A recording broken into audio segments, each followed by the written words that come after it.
Бүгін 4 август 24 жыл.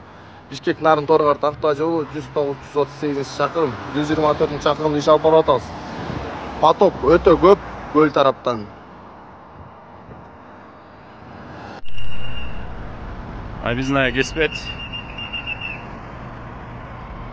Заторы. Чоң деле жок.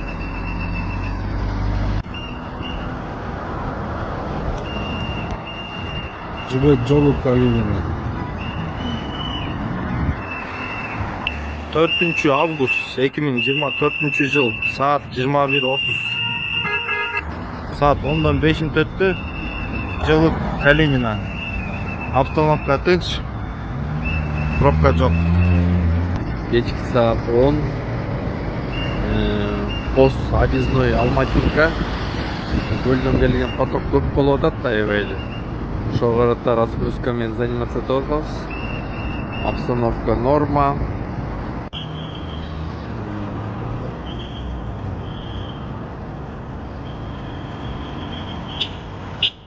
Темин центр советский.